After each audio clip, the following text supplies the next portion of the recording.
Hello students. तो हम historic development of periodic table पढ़ रहे थे, पूरी हिस्ट्री पढ़ रहे थे, जिसके अंदर डोबर्नियर ट्रेड पढ़ चुके थे। आप क्या पढ़ चुके थे? डोबर्नियर ट्रेड्स, ठीक है ना भाई। डोबर्नियर ने अपनी थ्योरी दी, फेल हुआ। फिर Newland law of octave, Newland ने अपनी थ्योरी दी, फेल हुआ। सही है भाई। उसके बाद फिर लोथर मेयर भी आया। फिर उसके बाद कौन आया? मेंडलीव आया। मेंडलीव ने अच्छी खासी थ्योरी दी थी, बात भी उसकी सही थी कुछ हद तक, पर जैसे जैसे एलिमेंट बढ़ते गए तो उसकी जो पीरियोडिक टेबल थी उसको एक्सटेंड कर दिया गया, और कई कमियां भी थी उसकी पीरियोडिक टेबल के अंदर। जैसे उसने आइसोटोप्स को कोई पोजीशन नहीं दी थी पर्टिकुलर, ये उसकी डीमेरिट्स थी। इतने बड़े साइंटिस्ट की कमियां बोलना तो बहुत गलत बात हो जाएगी, डीमेरिट्स बोल सकते हैं ना। तो उसने आइसोटोप्स के बारे में बताया पोजीशन के बारे में, ना हाइड्रोजन की पोजीशन के बारे में बताया। ऐसे एलिमेंट जिनकी प्रॉपर्टी मैच भी नहीं कर रही थी उनको सेम ग्रुप में पुट कर दिया। जैसे ट्राइड्स को पुट कर रखा था सेम ग्रुप में, उनकी प्रॉपर्टी आपस में मैच भी नहीं कर रही थी, फिर भी उस ग्रुप में पुट कर दिया। ये क्या थी? उसकी डीमेरिट्स थी, किसकी? मेंडलीव की। तो उसके बाद क्या आया? मॉडर्न पीरियोडिक लॉ है। आपने सुना मेंडलीव ने क्या बताया था? The physical and chemical properties of the elements are the periodic function of their atomic weight. क्या बताया था? Atomic mass. जो पीरियोडिक फंक्शन होता है वो एटॉमिक मास का होता है। बढ़ते वजन के क्रम में रखा और आपस में एक रिपीट हुआ एलिमेंट, उसकी प्रॉपर्टी पहले वाले के साथ मैच कर रही थी जब उनको मास के अकॉर्डिंग अरेंज किया गया। उसका मानना तो ये था, किसका? मेंडलीव का। अच्छे से पढ़ा पीछे हमने। उसके बाद कौन आया था? मॉडर्न पीरियोडिक लॉ आया था। मॉडर्न पीरियोडिक लॉ ने क्या बताया? Physical and chemical properties of elements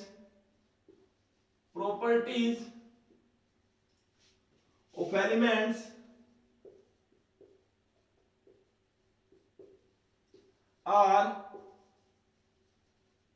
periodic function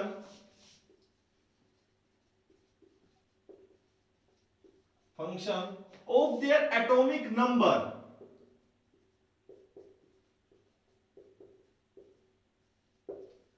मतलब इसने ये बताया कि वो एटॉमिक वेट का पीरियोडिक फंक्शन ना हो कि किसका होता है?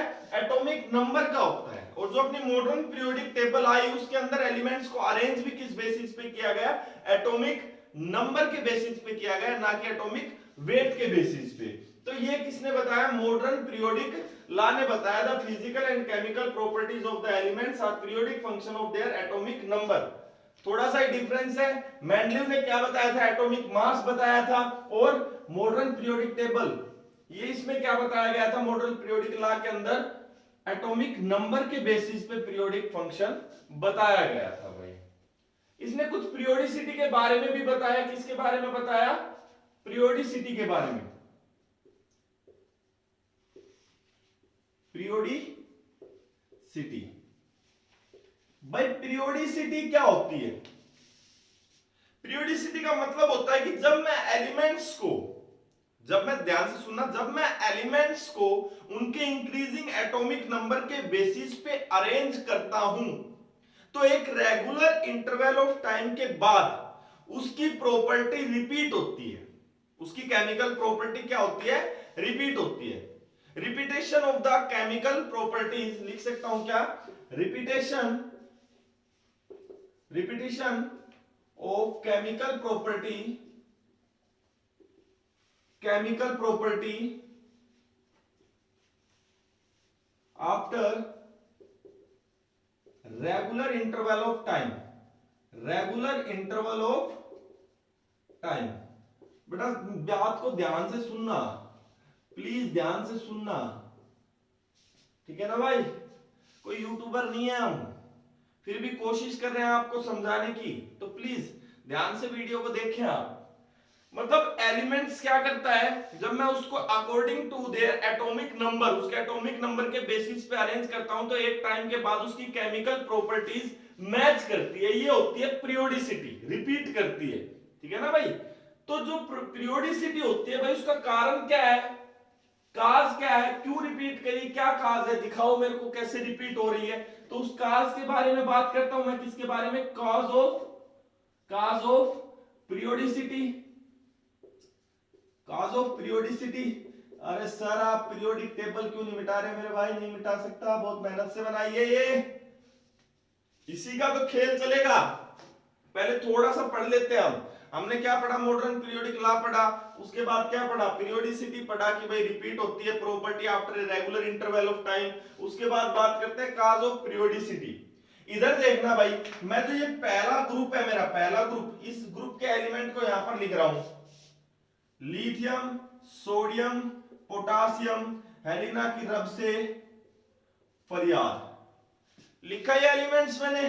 अगर मैं इनकी इलेक्ट्रॉनिक कॉन्फ़िगरेशन की बात करूं, सेकंड चैप्टर में इलेक्ट्रॉनिक कॉन्फ़िगरेशन आपने कर ली है, किसी बच्चे को नहीं आती तो कमेंट में मेंशन करो, दोबारा समझा दूंगा, सर ने करवाई है वैसे, तो आपको कोई दिक्कत नहीं आनी चाहिए। तो ये लिथियम है, सोडियम है, पोटासियम और रुबिडियम और सीजियम। अब इनकी मैं इलेक्ट्रॉनिक कॉन्फ़िगरेशन की बात करूं तो इसकी इलेक्ट्रॉनिक कॉन्फ़िगरेशन क्या होती है, helium 1s2 sorry 2s2, helium 2s1 sorry helium 2s1, इसकी क्या होती है सोडियम की, नियोन 3s1, और इसकी क्या होती है पोटासियम की, आर्गन 4s1, इसकी क्या हो जाएगी क्रिप्टन 5s1, और इसकी क्या हो जाएगी जीनोन 6s1। सही है मेरे भाई। तो ये जो ये एलिमेंट्स है आपने देखा होगा, ये एक ही फैमिली के हैं, इसी फैमिली के हैं, एक ही फैमिली के एलिमेंट है। और जो इनकी लास्ट की इलेक्ट्रॉनिक कॉन्फ़िगरेशन आ रही है, लास्ट वाले सेल में जो इलेक्ट्रॉन आ रहे हैं सबके में क्या है, 1 1 है।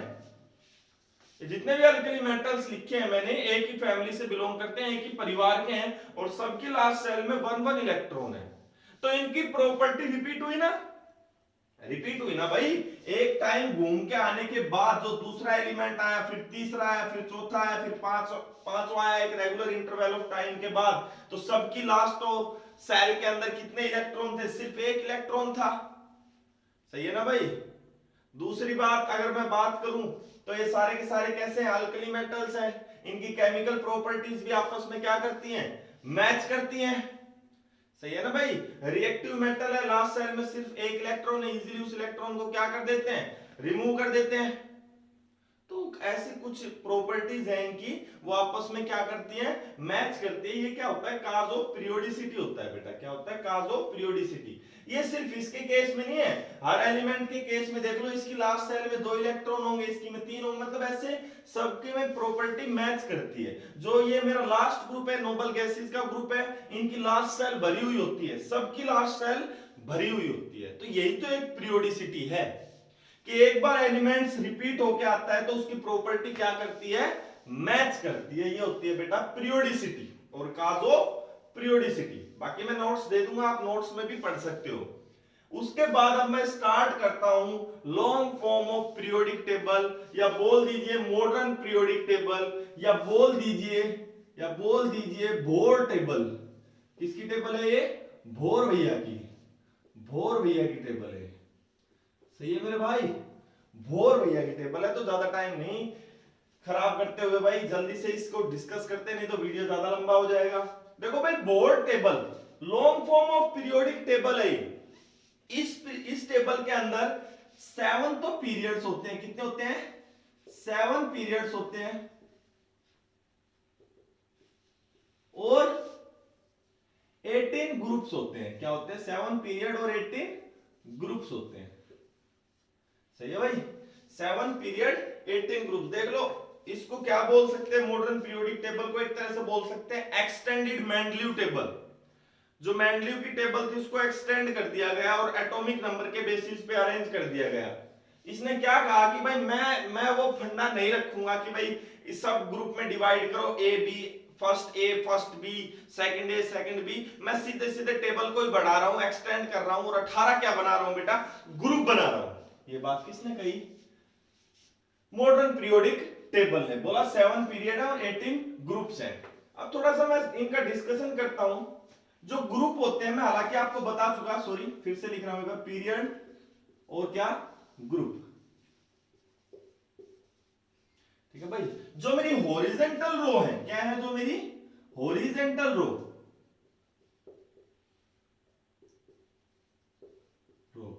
उनको आप क्या बोलोगे, पीरियड। जो ऐसे चल रही है हॉरिजेंटल रो है, इनको क्या बोलोगे हम, पीरियड। और जो मेरे वर्टिकल कॉलम है, क्या है मेरे वर्टिकल कॉलम,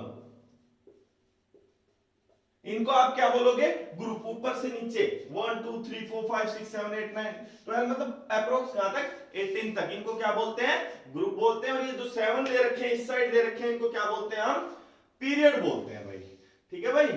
तो ये तो बात हुई ग्रुप और पीरियड की, भाई कौन से ग्रुप है कौन से पीरियड है। अब मैं बात करता हूं, डिस्कस करता हूं किसको, ग्रुप को डिस्कस करता हूं, डिस्कशन ऑन ग्रुप।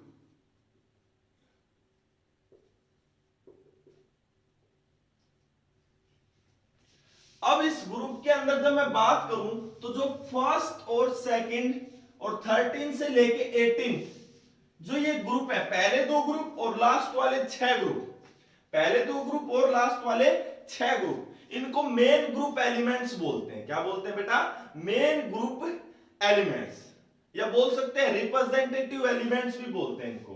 पहले 2 ग्रुप और लास्ट 6 ग्रुप्स, सही है ना भाई, इनको क्या बोलते हैं, मेन ग्रुप एलिमेंट्स। उसके बाद बीच में बच गए ये कितने, 2 के बाद और 13 से पहले कितने ग्रुप बच गए, 10 ग्रुप्स बच गए। कितने बच गए, 10 ही होंगे भाई, इनको गिन लेना, 1 2 3 4 5 6 7 8 9 10 ग्रुप। इनको क्या बोलते हैं हम, इन एलिमेंट्स को या इन ग्रुप को क्या बोल देते हैं, ट्रांजिशन ग्रुप, या बोल सकते हैं ट्रांजिशन एलिमेंट्स। कैसे एलिमेंट्स होते हैं इनके अंदर, ट्रांजिशन एलिमेंट्स। बात बताता हूं भाई तेरे को, जो ये मेन ग्रुप एलिमेंट्स बताए थे मैंने, पहले 2 और लास्ट वाले 6, इनके जो इलेक्ट्रॉन्स होते हैं, वो लास्ट वाली जो सेल होती है ना, वही इनकम्प्लीट होती है। इनकी जो लास्ट वाली सेल होती है, वही क्या होती है, इनकम्प्लीट होती है। और इनकी इनर सेल भी क्या होती है, इनकम्प्लीट होती है। वेरिएबल ऑक्सीडेशन स्टेट शो करते हैं कौन, ट्रांजिशन एलिमेंट्स। आगे डिस्कस करेंगे, कंप्लीटली पूरी तरह से आगे डिस्कस करेंगे। तो ये बीच वाले एलिमेंट्स कैसे एलिमेंट हो गए, ट्रांजिशन एलिमेंट्स। अब मेरी बात सुनो, ये तो ग्रुप की बात थी भाई, ये पहले 2 और लास्ट वाले 6 रिप्रेजेंटेटिव एलिमेंट्स होंगे, और जो बीच वाले 10 ग्रुप है, इनके एलिमेंट्स को क्या बोलेंगे, ट्रांजिशन एलिमेंट्स बोलेंगे। इसके अलावा भी भाई, मैंने ये जो स्टार कर रखा है ना, यहां पर इसके बीच में, इनके बीच में 2 ग्रुप और आते हैं, लेंथेनम के बाद और एक्टेनोइड के बाद। ये 2 ग्रुप तो नहीं बोल सकते इनको, मतलब ये एलिमेंट्स रह जाते हैं, कितने एलिमेंट्स रह जाते हैं, 14 एलिमेंट्स इसमें रह जाते हैं, 14 एलिमेंट्स इसमें रह जाते हैं। तो इस सीरीज को, इसको क्या बोलेंगे हम, लेंथेनोइड सीरीज, और इसको बोलेंगे एक्टिनोइड सीरीज। कैसी सीरीज बोलेंगे, एक्टिनोइड सीरीज। ये आगे डिस्कस करेंगे भाई, अभी के लिए इतना ही देख लो। ये पीरियोडिक टेबल इस तरह की सी होती है, पीरियोडिक टेबल, ठीक है भाई। अब मैं पीरियड के बारे में डिस्कशन करूं भाई, तो बता दूं, जो फर्स्ट पीरियड होता है, क्या होता है, फर्स्ट पीरियड, इसके अंदर टोटल 2 एलिमेंट्स होते हैं। कितने एलिमेंट्स होते हैं, टोटल 2 एलिमेंट्स। आप खुद भी देख सकते हो, 1 और ये 2, सिर्फ 2 एलिमेंट है। फर्स्ट पीरियड इस साइड चलना है हमें, कहां चलना है, हॉरिजॉन्टल रो में चलना है। तो कितने एलिमेंट्स हैं, 2 एलिमेंट है बस। और बोल सकते हैं इसके अंदर सिर्फ एक एनर्जी लेवल भरता है, वो भी कौन सा, 1s वाला। सिर्फ 1s ऑर्बिटल क्या होता है, भरता है इसके अंदर, ठीक है भाई। 1s, एक ऑर्बिटल के अंदर कितने इलेक्ट्रॉन आ सकते हैं, 2 इलेक्ट्रॉन्स। तो 2 इलेक्ट्रॉन आ गए, तो दिक्कत क्या है, 2 ही मेरे पास एलिमेंट है। अरे इलेक्ट्रॉनिक कॉन्फ़िगरेशन पढ़ते थे जब एटॉमिक नंबर के बेसिस पे, अगर किसी का एटॉमिक नंबर 1 है, तो उसके अंदर नंबर ऑफ इलेक्ट्रॉन भी कितने हैं, 1 है। अब इसके अंदर 2 इलेक्ट्रॉन आ सकते हैं इस ऑर्बिटल के अंदर, मतलब एक इसमें आएगा और एक इसमें, तो इलेक्ट्रॉन 2 आ गए, तो ऑर्बिटल कितना हुआ, 1।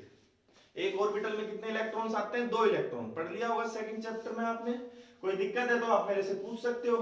उसके बाद मैं बात करता हूं सेकंड और थर्ड पीरियड की। सेकंड और थर्ड पीरियड। सेकंड और थर्ड पीरियड की मैं बात करूं बेटा, जब मैं सेकंड पीरियड की बात करता हूं तो सेकंड पीरियड के अंदर आते हैं मेरे, सेकंड और थर्ड पीरियड के अंदर 8 एलिमेंट्स। कितने आते हैं? 8 एलिमेंट्स। और ये 8 एलिमेंट्स कैसे कैसे आते हैं, किन किन ऑर्बिटल्स में आते हैं वो बता देता हूं। सेकंड पीरियड के अंदर आते हैं कौन कौन से ऑर्बिटल? 2s और 2p। 2s और 2p। s के अंदर कितने ऑर्बिटल होता है? 1। p के अंदर कितने होते हैं? तीन। कितने होते हैं? 3। टोटल कितने हो गए? 4। और 4 का डबल कितना हो जाएगा? 8। तो 8 इलेक्ट्रॉन्स आते हैं। अगर मैं थर्ड की बात करूं तो थर्ड के अंदर कौन कौन से होती है? 3s और 3p। वही बात है, p में कितने होते हैं? 3 ऑर्बिटल और s में कितने? 1। टोटल मिलाए कितने हो गए? 4। 4 में डबल इलेक्ट्रॉन कितने हो जाएंगे? 8 इलेक्ट्रॉन्स।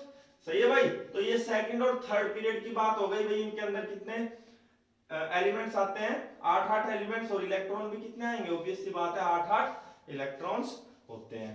आगे चलते हैं भाई, आगे चलते हैं हम फोर्थ और फिफ्थ पीरियड की बात करते हैं। Fourth and fifth period. सही है ना भाई। इनके अंदर आते हैं 18 एलिमेंट्स। कितने एलिमेंट्स आते हैं बेटा? 18 एलिमेंट्स। सही है भाई।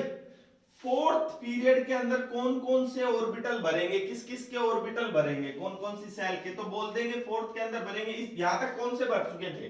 3s 3p तक भर चुके थे। अब फोर्थ के अंदर भरता है 4s 4p और 3d। अब इधर देखो, मैंने बोला कितने कितने एलिमेंट्स होते हैं? 18 एलिमेंट्स होते हैं और 18 ही क्या होंगे? इलेक्ट्रॉन्स होंगे। तो इधर देखना 4s का मतलब कितने इलेक्ट्रॉन? ए ऑर्बिटल कितना होता है इसका? 1।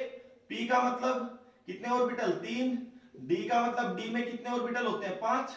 अब टोटल ऐड करके देख लो, 5 3 8 और 1 9। 9 ऑर्बिटल है, मतलब इनके डबल क्या आ सकते हैं? इलेक्ट्रॉन्स। भाई पता होगा ना इस बात का, तो इतना तो पढ़ा होगा कि p के अंदर 3 ऑर्बिटल होते हैं। बता देता हूं, इधर देख लो, s के अंदर ओनली 1 ऑर्बिटल होता है। सही है। p के अंदर कितना होता है? 3 होते हैं। d के अंदर कितने होते हैं? 5 होते हैं। f के अंदर कितने होते हैं? 7 होते हैं। ठीक है भाई, 2 2 बढ़ रहे हैं, 2 2 2। अब तो याद रख लोगे। तो s में कितना? 1, p में कितने? 3, d में कितने? 5। तो टोटल हुए 9। और एक ऑर्बिटल में 2 इलेक्ट्रॉन आ सकते हैं, मतलब s में 2, p में कितने? 6, d में कितने? 10 और f में कितने? 14 इलेक्ट्रॉन्स। सही है भाई। तो अब 9 ऑर्बिटल हुए तो इलेक्ट्रॉन कितने हो गए? 18। और 18 ही क्या होते हैं? एलिमेंट्स। फिफ्थ में कौन कौन से ऑर्बिटल आएंगे, किस किस के ऑर्बिटल आएंगे? तो बोलेंगे हम 5s 5p और 4d। इधर देखना मेरे भाई, s का मतलब 1 ऑर्बिटल, p का मतलब 3 और d का मतलब कितने? 5। फिर से ऐड करके देख लो, 8 और 1 9। और 9 का डबल कितना हो जाएगा? 18। ये किसका होता है? फोर्थ और फिफ्थ पीरियड की कंडीशन बेटा। ठीक है भाई। उसके बाद मैं बात करता हूं सिक्स्थ पीरियड की। किसकी बात करता हूं? सिक्स्थ पीरियड आपके सामने है। अब सिक्स्थ पीरियड की मैं बात करूं, सिक्स्थ पीरियड की मैं बात करता हूं तो सिक्स्थ पीरियड के अंदर आते हैं 32 एलिमेंट्स। कितने एलिमेंट्स आते हैं? 32 एलिमेंट्स।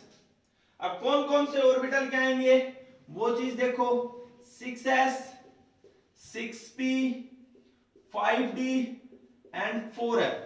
अब आ जाओ जोड़ के देखते हैं कि भाई इसके अंदर कितने 32 एलिमेंट्स है, मतलब 32 इलेक्ट्रॉन्स होंगे। तो कैसे पॉसिबल है? s का कितना ऑर्बिटल होता है?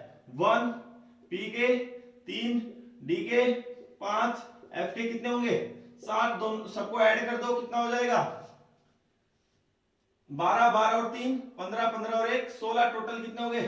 16 बोल सकते हो आप। 16 का डबल कितने एलिमेंट्स हो जाएंगे, कितने इलेक्ट्रॉन्स हो जाएंगे? 32, क्योंकि एक ऑर्बिटल में कितने इलेक्ट्रॉन्स आ सकते हैं? 2। तो इसमें कितने एलिमेंट होते हैं? 32। भाई अब आगे बताता हूं मैं आपको, जो मेरा सेवंथ पीरियड है, सेवंथ पीरियड है, ये बेटा इनकम्प्लीट पीरियड है। इनकम्प्लीट पीरियड, अभी तक पूरी डिस्कवरी इसकी नहीं हुई है। इसके अंदर अभी तक 29 एलिमेंट्स ही डिस्कवर हुए। कितने? 29 एलिमेंट्स ही डिस्कवर किए गए हैं। तो याद रखना ये कैसा पीरियड है मेरा?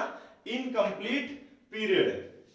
तो आई होप आपको यहां तक कुछ जानकारी मिली होगी। भाई 18 ग्रुप होते हैं, 7 पीरियड होते हैं। पहले के अंदर 2 एलिमेंट्स, सेकंड और थर्ड के अंदर 8 एलिमेंट्स, फोर्थ और फिफ्थ के अंदर 18 और सिक्स्थ एंड सेवंथ के अंदर कितने माने जाते हैं? 32। बच्चे वाली बात बताने की जरूरत नहीं है भाई, इसको शॉर्ट बोलते हैं, इसको शॉर्टेस्ट, लॉन्गेस्ट, ये बात आपको बताने की जरूरत नहीं है, 10th क्लास में आप पढ़ चुके हो। उसके बाद कुछ एक बात बताता हूं आपको, जो लास्ट 18th ग्रुप होता है मेरा, इसको क्या बोलते हैं? इनके अंदर जो एलिमेंट्स होते हैं उनको क्या बोलते हैं? नोबल गैसेस बोलते हैं, क्योंकि इनकी बाहर वाली सेल क्या होती है? Fully filled outer most shell होती है इनकी। क्या होती है? Fully filled outer most shell होती है, आउटर मोस्ट सेल। भाई सुनना, अब काम की चीज बताता हूं आपको, इधर देखो भाई। सर आपने बताया कि एलिमेंट्स की प्रॉपर्टी रिपीट होती है। क्या होती है? एलिमेंट्स की प्रॉपर्टी रिपीट होती है after a regular interval of time. तो सर मान लो अगर मुझे बताना हो, इस मैं एक चीज बता देता हूं आपको, हाइड्रोजन का नंबर 1 है और मुझे पता लगाना है कि इस सीजियम का नंबर कितना होगा, तो उसके लिए हम यूज करते हैं मैजिक नंबर। क्या यूज करते हैं? Magic number. मैजिक नंबर कौन से होते हैं मेरे? 2, 8, 8, 18, 18, 32। इधर देखो बेटा, आपको पता है हाइड्रोजन का नंबर कितना है? हाइड्रोजन आता है फर्स्ट नंबर पे। कितने पे आता है? फर्स्ट नंबर पे। तो अब आपको इसी फैमिली के अंदर बताना है लिथियम का कितना नंबर होगा। सही है ना भाई? तो आप क्या करो, इस 1 के अंदर क्या ऐड कर दो? 2 ऐड कर दो। मैजिक नंबर ऐड कर रहा हूं 2, तो 2 ऐड किया तो क्या हो गया? 3। ये 3 क्या हो जाएगा भाई? इस लिथियम का एटॉमिक नंबर 3 हो गया ना भाई। अब उसके बाद सेकंड हो चुका, एक मैजिक नंबर आप यूज कर चुके हो। अब आपको अगले का एटॉमिक नंबर पता लगाना है, तो आप क्या करो, लिथियम का कितना है? नंबर 3 है और ये आप यूज कर चुके हो। अगले में ऐड कर दो कितना? 8। तो 3 + 8 कितना हो गया भाई? 11। तो सोडियम का एटॉमिक नंबर कितना हो जाएगा बेटा? 11। कितना हो जाएगा? 11। सही है भाई। उसके बाद आप बोले सर पोटाशियम का पता करना है, तो आप 8 भी यूज कर चुके हो। फिर थर्ड मैजिक नंबर पे आ जाओ, 11 + 8 कितना हो जाएगा बेटा? 19। पोटाशियम का कितना होगा? 19। सही है। उसके बाद आप ये 8 भी यूज कर चुके हो मैजिक नंबर। उसके बाद बोला कि सर मुझे बताओ इसका एटॉमिक नंबर कितना होगा, तो आप क्या करो, इस 19 के अंदर क्या ऐड कर दो? 18 ऐड कर दो। तो कितना आ गया? 37। कितना हो जाएगा? 37। ऐसे ही आगे अगले का पूछे तो फिर से ये यूज हो चुका है, अगले में क्या करो, इस 37 के अंदर फिर से 18 ऐड कर दो। सही है। तो ऐसे आप पता लगा सकते हो एलिमेंट्स के एटॉमिक नंबर का भी। देखो बेटा, पीरियोडिक टेबल जब हम इस चैप्टर को पढ़ते हैं तो ये चीज आपके दिमाग के कोने में फिट होनी चाहिए। सही है। ऐसे ही अगर आप यहां पता लगाना चाहो तो देखो, हाइड्रोजन पहले नंबर पे होता है, हीलियम दूसरे नंबर पे होता है। तो अब आपको पता लगाना भाई इस नियोन का नंबर कितना है, तो आप पहले मैजिक नंबर से स्टार्ट करो दोबारा से, कि भाई इस हीलियम वाले के अंदर 2 ऐड कर दो, +2 कितना आ जाएगा? सॉरी हीलियम वाले, सॉरी पहले का तो 2 हो चुका है, अरे पहले का तो इसका तो 2 हो ही चुका है मैजिक नंबर, ठीक है ना भाई। अब इसकी दूसरे की बात करते हैं तो इसके अंदर क्या ऐड कर दो? 8 ऐड कर दो। 8 ऐड किया तो कितना आ गया? 10। फिर अगले के अंदर क्या ऐड कर दो? दोबारा से 10 के अंदर 8 ऐड कर दो, तो कितना आ गया? 18। ऐसे आप करते चलो तो ये क्या आ जाएंगे, इनके एलिमेंट्स के नंबर आ जाएंगे भाई, एलिमेंट्स का एटॉमिक नंबर कितना है। लास्ट बात बताता हूं बेटा, कि आपको जब भी हम क्लासिफिकेशन ऑफ एलिमेंट्स पढ़ते हैं तो इसके अंदर आपको इस पीरियोडिक टेबल को याद रखना बहुत जरूरी है। उसमें भी इन पहले 2 और लास्ट वाले इन 6 को तो याद करना बहुत जरूरी है। थोड़ी सी ट्रिक बता देता हूं, इसको बोलते हैं हेलिना की रब से फरियाद। हेलिना की रब से फरियाद, ज्यादा नहीं, थोड़े बहुत तो याद रख सकते हो, आगे फिर और बता देंगे। हेलिना की रब से फरियाद, बेटा मांगे कार स्कूटर बाप रोए। बेटा मांगे कार स्कूटर बाप रोए। अब इधर आ जाओ, मेन ग्रुप एलिमेंट्स की बात कर रहा हूं। बैंगन आलू गाजर इन थैला में डाल, बोला नहीं। बैंगन आलू गाजर इन थैला में डाल, बोला नहीं। इसको तो चाहे याद ना करो तो भी काम चल जाएगा, बस इतना याद रखो यहां तक, टेलुरियम तक। बैंगन आलू गाजर इन थैला में डाल। कहे सीताजी सुनो प्रभु, न्यूजीलैंड पाकिस्तान ऑस्ट्रेलिया सभी बिके, न्यूजीलैंड पाकिस्तान ऑस्ट्रेलिया सभी बिके। ओल्ड स्टाइल से टिप्पो, गलत बात है वैसे तो, पुराने तरीके से टिप्पो, ओल्ड स्टाइल से टिप्पो। फिर कल ब्रोमीन आई, फिर कल ब्रोमीन आई। इसकी बात करते हैं। हिना नीना और करीना जीरोक्स कॉपी, बोला रहने दे। हिना नीना और करीना जीरोक्स कॉपी, बोला रहने दे। ऐसे ही इसकी बात करते हैं, क्या हो जाएगा बेटा। साइंस टीचर विनीता करपाल मन फीको नी क्यों जान जलाती, साइंस टीचर विनीता करपाल मन फीको नी क्यों जान जलाती। वैसे इसका भी कर सकते हो। यार जबड़ू नबड़ू मां तो रूस रही, पद्मा आएगी कद। यार जबड़ू नबड़ू मां तो रूस रही, पद्मा आएगी कद। मतलब आप अपने मन से भी बना सकते हो, अपना तरीका बना सकते हो, पर ये पीरियोडिक टेबल आपके माइंड के अंदर सेट होनी चाहिए। आगे कुछ भी करते हो बेटा, अगर मान लो आपको क्लोरीन की थोड़ी सी हिस्ट्री निकालनी है, उसकी इलेक्ट्रॉनिक कॉन्फ़िगरेशन निकालनी है, तो मान लो सपोज आपके दिमाग में फ्लोरीन आ गया। भाई फ्लोरीन कितने नंबर पे था, 1 2 3 4 5 6 7 8 9, फ्लोरीन 9 नंबर पे था। कितने पे था, 9 नंबर पे। क्लोरीन का एटॉमिक नंबर कितना होगा, आपके मैजिक नंबर याद था, आपने 8 ऐड कर दिया, कितना हो गया 17। तो बता दो क्लोरीन का नंबर कितना होगा, 17। तो कहने का मतलब है कि पीरियोडिक टेबल दिमाग के अंदर होनी चाहिए। वो याद करने के तरीके से नहीं, हाइड्रोजन हीलियम लिथियम बेरिलियम ऐसे याद नहीं हो पाएगी, तरीके से आप इसको याद कर सकते हो। तो ठीक है बच्चा, इतना इस लेक्चर को आप अच्छे से देख लेना। कोई प्रॉब्लम हो तो मेरे से पूछ लेना, ज्यादा लंबा लेक्चर हो जाएगा। बाकी ये सारी बातें क्लास में दोबारा से डिस्कस करेंगे, अच्छे से रिपीट कर लेना, लर्न कर लेना, नोट्स में से राइट डाउन कर लेना। थैंक यू स्टूडेंट्स, मिलते हैं नेक्स्ट लेक्चर में।